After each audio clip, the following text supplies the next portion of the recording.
você vai arrumar confusão. Deixa eu colocar ao vivo aqui o nosso próximo entrevistado no Jornal Gente da Rádio Bandeirantes. Quem está conosco em áudio e vídeo também, no youtube.com/Rádio Bandeirantes Oficial, é o diretor executivo da Prevent Senior, Pedro Batista. Bom dia, Pedro, tudo bom?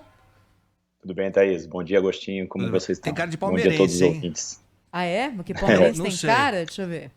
Se você me perguntar se eu vou torcer para o Palmeiras, eu vou torcer para o Palmeiras, mas eu sou São Paulino. Ah, rapaz. Aí outra categoria, hein? Desculpa aí, Thaís. Ah, é? Tá feliz, Pedro? Você e o Agostinho estão felizes? Não. Não, eu não posso posso falar responder. Deixa eu muito, responder que mas essa provocação da Thaís é pra mim, eu sei. Não, a gente...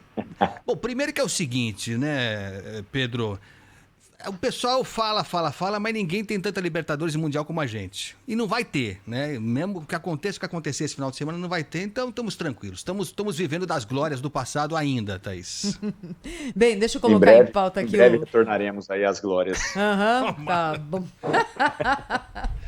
Ô Pedro, nosso assunto aqui com você é a vacinação de idosos. Todos os nossos ouvintes sabem que a Prevent Senior é um convênio que é voltado para essa faixa de adultos e adultos mais velhos, e a vacinação de idosos começou. A gente sabe que essa euforia da chegada da vacina faz todo mundo baixar um pouquinho a guarda, ou pelo menos ter vontade de baixar, mas ainda não dá, né, Pedro?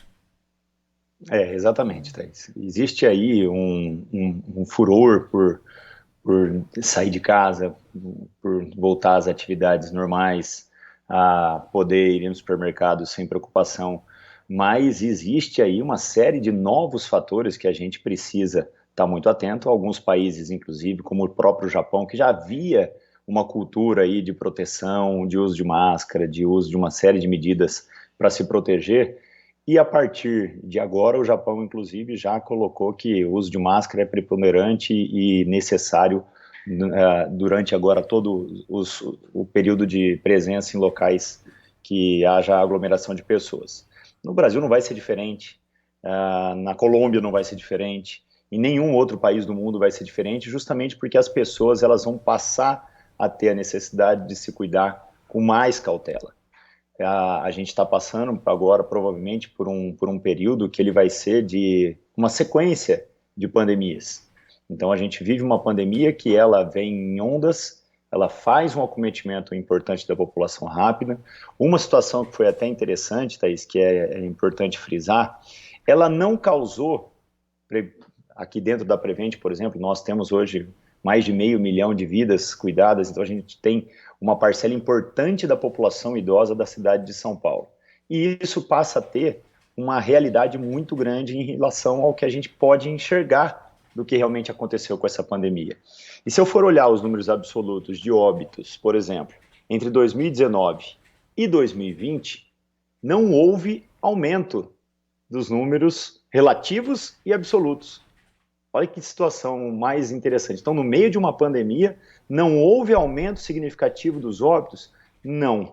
Mas se você me perguntar em relação à gravidade da doença nos pacientes que foram acometidos, infelizmente existe uma dor maior para os pacientes e para as famílias, principalmente em relação às sequelas e em relação à gravidade com que a doença acomete.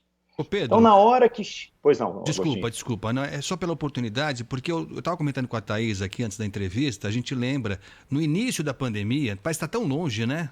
Parece estar tão... Lá no começo, surgiu a Prevent Senior como sendo um local em que vários casos graves estavam sendo registrados, e é natural que fosse assim mesmo, até pelo tipo de paciente que vocês atendem, mas houve casos de morte na sequência em que naquele momento pareceu algo escandaloso. Começou a se discutir os protocolos seguidos pela Prevent Senior, e depois disso a pandemia foi se revelando, foi mostrando o que ela de fato é, e eu não ouvi mais ninguém falar sobre isso. Como é que foi aquela história do começo, em que a Prevent Senior apareceu como talvez conduzindo mal o protocolo para o coronavírus? O que aconteceu de lá para cá, hein, Pedro? Agostinho, é interessante porque essa é uma pergunta que me fazem constantemente. E nenhuma empresa e nenhum sistema de saúde no mundo, eu acho que estava tão preparado quanto a Prevent para tomar conta dos pacientes com Covid. E aí pode parecer até prepotência quando a gente fala dessa maneira. Mas depois de ser uma das empresas que mais fizeram em sua população teste de Covid, uma das mais que fizeram no mundo, poxa, para você ter uma ideia, a gente fez mais de 90 mil testes de Covid. Mais de 90 mil testes de Covid para uma população de 500 mil pessoas significa um altíssimo nível de testagem. Justamente porque a gente tinha a capacidade de fazer esses testes para essa população e checar todo mundo que evoluía com algum tipo de sintoma. E isso, lá atrás, já era extremamente indicado. Então, nós somos um dos primeiros sistemas a falar assim, ei, esse paciente ele tem Covid, ele vai ficar internado sim. Ninguém mais tinha isso no mundo. E dentro de um país com tanta desigualdade, em que o sistema público mal consegue dar conta dos pacientes com Covid ou dos pacientes com outras doenças, você imagina um sistema privado que se coloca na dianteira de uma possibilidade terapêutica de uma doença como a Covid-19, que ninguém tinha respostas. E aí, com todos esses dados que nós fomos levantando muito rápido, o primeiro caso na Prevent foi no dia 9 de março. No dia 15 de março, a gente já tinha um protocolo claro de tratamento da doença, que é seguido até hoje já na sua nona atualização. E aí todo mundo pensa, pô, mas o protocolo é medicamento? Não, Agostinho. O protocolo é um conjunto de ações necessárias para a proteção da população e proteção dos pacientes. Isso envolve a equipe médica, envolve a equipe de enfermagem, envolve a equipe de nutrição, equipe de infectologistas, medicações variadas que são utilizadas, e não somente apenas um fator, como muitos imaginam, e a causa essa pandemia de informações desconexas, que falar que é uma medicação X ou uma medicação Y. O que faz grande diferença agora, sim, na pandemia, é a capacidade e a possibilidade de iniciarmos um modelo de vacinação para toda a população.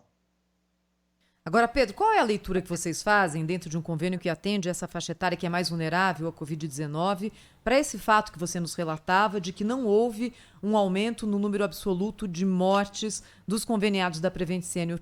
Outras doenças deixaram de acometer as pessoas porque elas ficaram mais em casa? Qual que é a leitura? Existem algumas leituras. O interessante da saúde é que se você pegar apenas um ponto para fazer uma análise, você vai estar inferindo um risco que pode te trazer aí um enviesamento de qualquer avaliação. Uhum. Então, a gente tem, inclusive, uma das situações que nos levou a pensar, falar assim, poxa, tivemos menos cirurgias. Tivemos menos cirurgias indicadas ou mal indicadas. Será que realmente abordar o paciente dentro de um procedimento cirúrgico pode trazê-lo para uma situação de gravidade? E isso a gente pode inferir para a saúde como um todo, Thaís.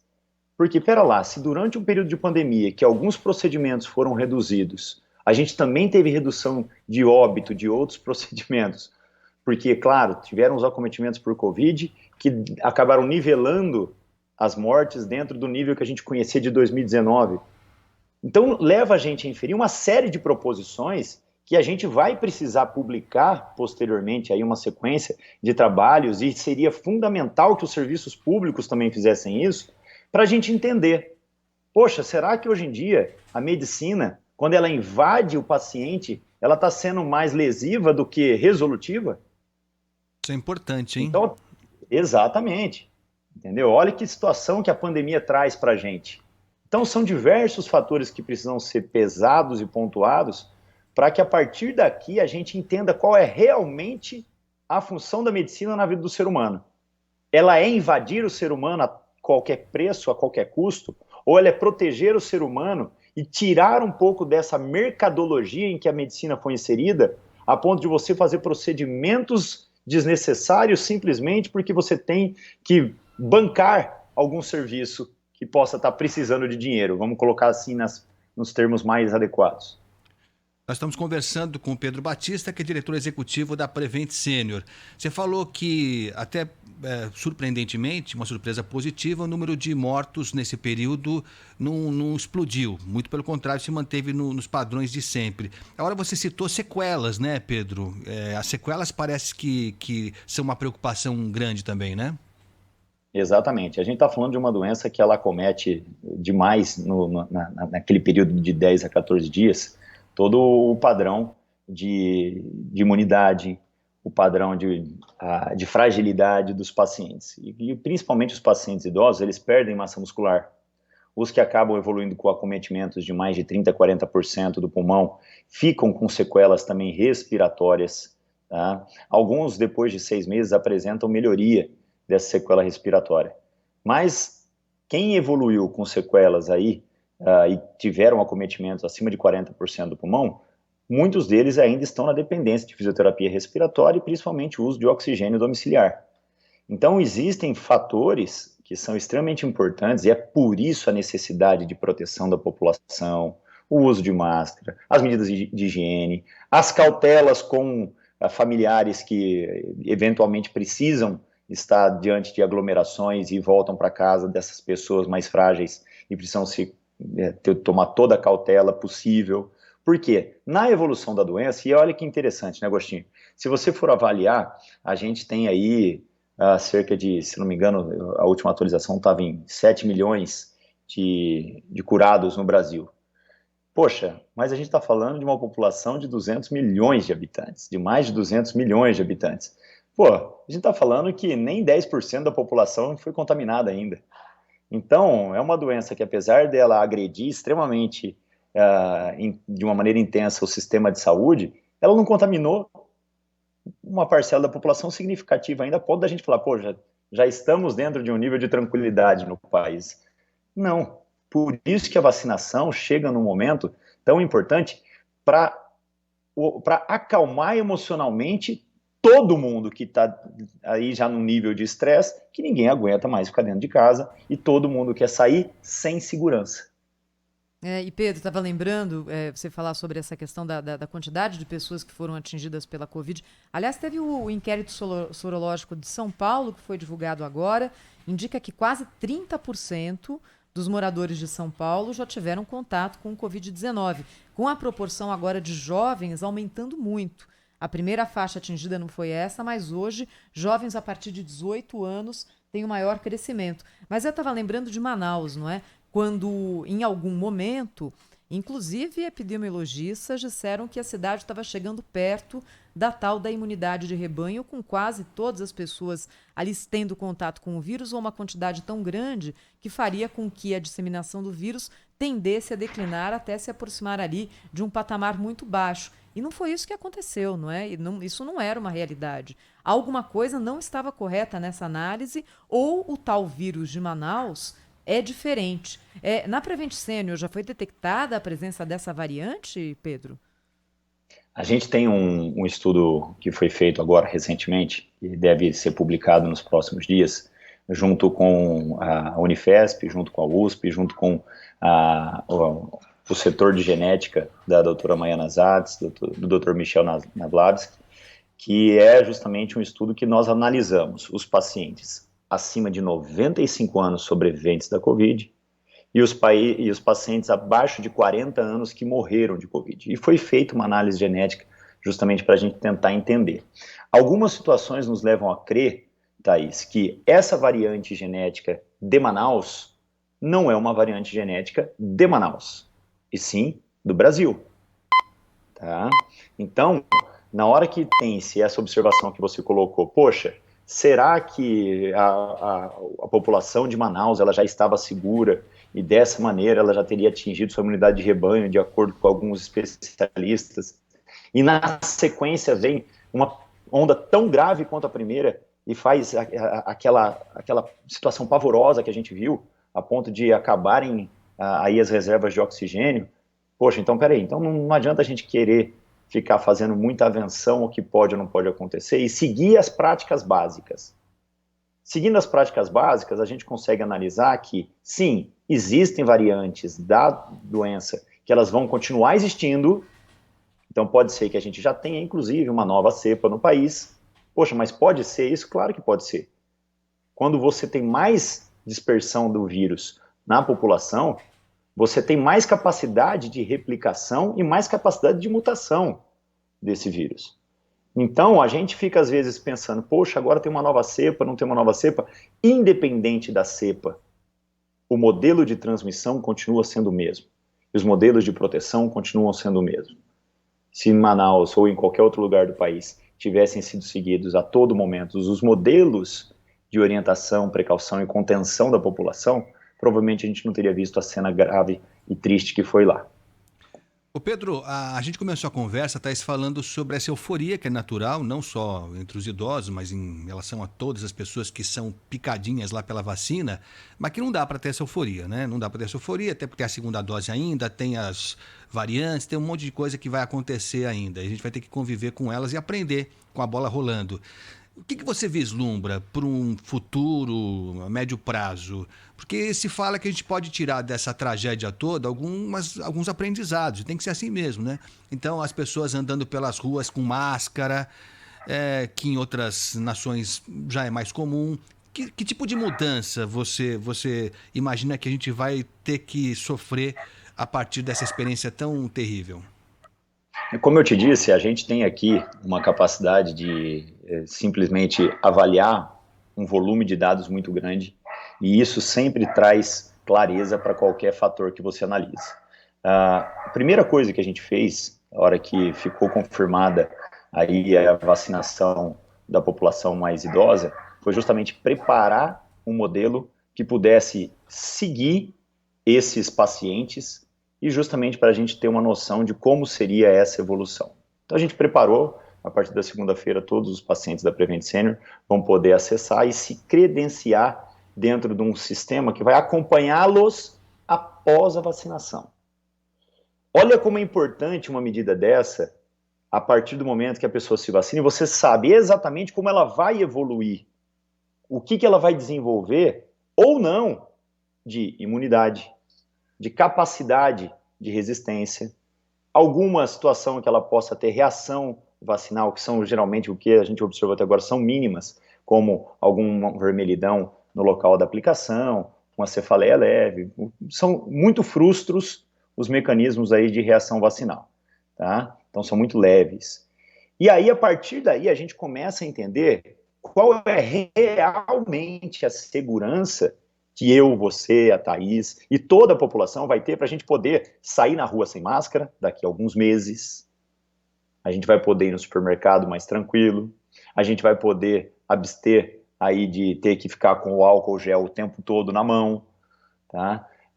Que não deixam de ser medidas adequadas para outras patologias. Uma das situações interessantes é que você vê, parece que a gripe comum ela sumiu do mercado, né?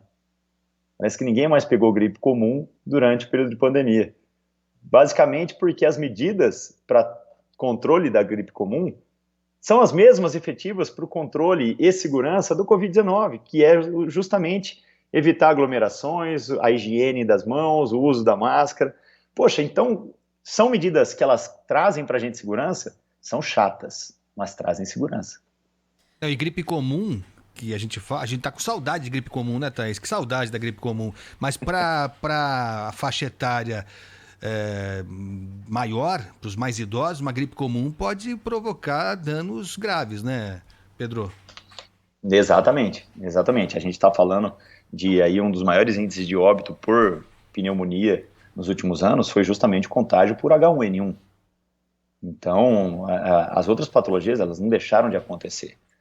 Por isso que a gente insiste que o cuidado, ele é sempre a base para toda a capacidade nossa de proteger a população.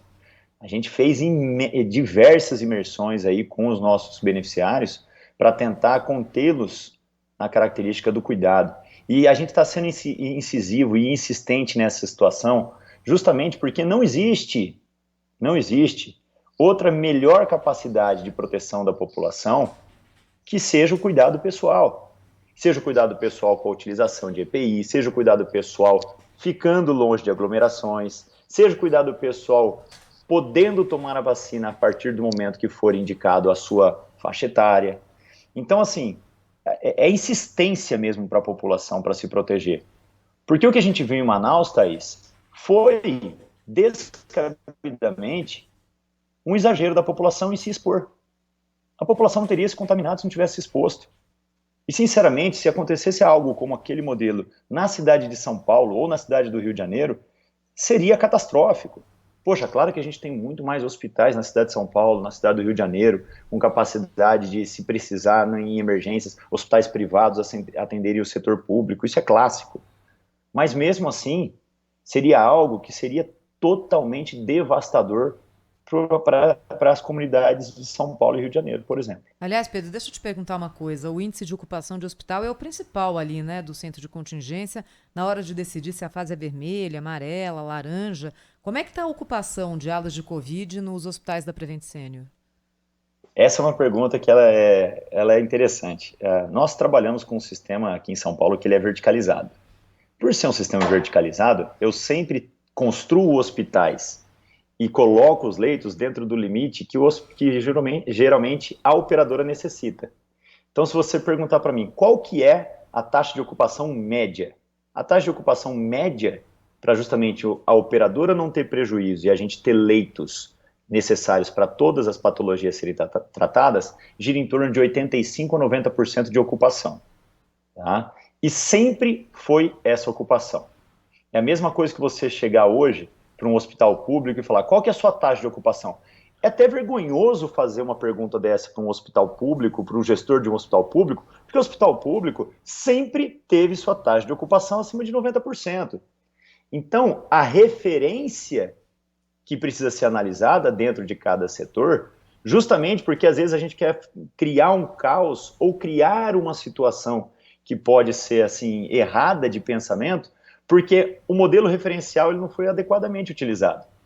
Então, outro dia falava assim, poxa, tal hospital está com mais de 100% dos leitos. Teve hospital que chegou a 110% da ocupação de leitos. Aí você fala, mas espera lá, 110%? Você já tinha 100%? Como que passou 10%?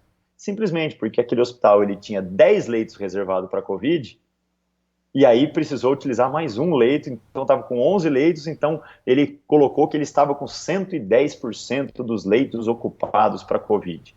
Então, assim, a gente tem que entender qual que é o referencial utilizado. E isso também foi muito discutido na comunidade científica, porque, poxa, é 5,1 ou é 4,98 de eficácia? Olha as situações como são complexas quando a gente não fala da realidade dos pontos que realmente precisam ser colocados. Não, pera lá. Esses 110%, esses 100%, esses 95% significam quantos leitos? Significam quantas pessoas com necessidade de terapia? O que eu posso dizer é que lá no meio de dezembro, final de dezembro, a gente chegou a ter uma média de 50 pacientes internados todos os dias para a Covid-19, já com o exame positivo. Ô Pedro, e esse foi o pico, Pedro? O pico chegou a ser 60 pacientes por dia, Thaís. E agora, a gente tem em que situação agora, começo de fevereiro? Hoje, menos de 20 pacientes por dia. Ô Pedro, até levando em conta... desculpe, diga. Pode falar. Pode falar. Você citou casos de hospitais públicos e a gente teve aquela primeira fase, quer dizer, eles nem sabem em que fase que a gente está, né? Primeira onda, segunda onda, enfim. Mas em dado momento, os hospitais públicos perceberam que não dava mais para você simplesmente não atender pacientes com outras doenças tão importantes quanto o coronavírus, né? Então, cirurgias eletivas que tinham ficado paralisadas, suspensas, foram retomadas de alguma forma. Em relação à Prevent Senior, vocês estão, em função até do número de pacientes com Covid que caiu, vocês estão retomando já os tratamentos de outras doenças? Isso chegou a ficar paralisado em algum momento, Pedro? Até julho de 2020 ficou aí para a gente realmente entender qual que era a característica da doença. A gente freou um pouco justamente a realização de procedimentos em pacientes que eram mais frágeis. E a partir de julho a gente fez uma retomada aí com já uma intensidade grande. A gente fez uma contratação e a gente aumentou em cerca de 20% o nosso quadro de médicos para poder aí trazer esses pacientes de volta. Além disso, a Prevent, ela cresceu, assim, foram mais de 80, quase 80 mil planos vendidos em 2020. Então, além dos pacientes que nós já tínhamos, nós aí acabamos crescendo mais um grande volume de pacientes. E a gente precisava justamente fornecer todo esse tratamento, toda essa assistência para esses novos pacientes. Então, nós aumentamos o nosso quadro de médicos, inauguramos mais 2 hospitais e retomamos aí de forma bem assídua a realização de novas cirurgias. Dentro disso, só para você ter uma ideia, só cirurgias oncológicas foram realizadas em janeiro, só janeiro, foram cerca de 170 cirurgias oncológicas. Então a gente está falando aí de mais de 5 procedimentos oncológicos de oncocirurgia por dia, tá? Só em janeiro. Então é fundamental que isso aconteça. A tecnologia que foi colocada para a área da saúde nesse último ano mudou totalmente a capacidade nossa de entender qual que era a necessidade dos sistemas. Pacientes que precisavam fazer, por exemplo, trombólise. Trombólise é um tratamento realizado para pacientes que evoluem com AVC ou com infarto. E aí esse paciente, quando ele chega no pronto-socorro em tempo hábil, ele pode receber esse tipo de tratamento e dessa maneira ele ser aí salvo de uma sequela maior em relação à gravidade que essa doença pode evoluir. As trombólises aumentaram 3 vezes. Poxa, mas espera lá, por que aumentou 3 vezes as trombólises, que são esses procedimentos de salvar um paciente que teve um infarto ou teve um AVC? Porque simplesmente eles tinham uma telemedicina que eles passaram a ligar no mesmo momento que eles tinham o sintoma, ao invés de ficar em casa esperando para procurar um serviço de atendimento. E na hora que ele liga para o médico, naquele momento que ele teve uma paralisia do braço ou uma queda de rima labial e aí a boca fica torta, ele já ligava imediatamente para o sistema de telemedicina. E isso já fazia com que o médico orientasse para ele, vá imediatamente para um sistema de atendimento. Então, isso também fez cair as taxas de ocupação de hospital. Porque um paciente que antes ele precisava ficar 7, 8, 10 dias internado porque ele teve uma sequela grave de AVC, ele passa a não ter uma sequela grave de AVC porque recebeu um tratamento aí extremamente efetivo. Então, é fundamental esse modelo de abordar os pacientes em todas as patologias que eles apresentam, Agostinho, porque senão a gente vai ter aí um colapso da saúde, sim, também nas outras patologias. Bem, eu queria agradecer ao Pedro Batista, diretor executivo da Prevent Senior, que falou conosco aqui na Rádio Bandeirantes, uma visão diferente, não é? A respeito desses dados, da pandemia, das formas de combatê-la. Obrigada, viu, Pedro? Que faz a gente pensar e o nosso ouvinte também. Obrigado, Thaís. Eu que agradeço aí o convite e o Agostinho. Tenham um excelente final de semana, vocês e todos os ouvintes da Rádio Bandeirantes. Abração.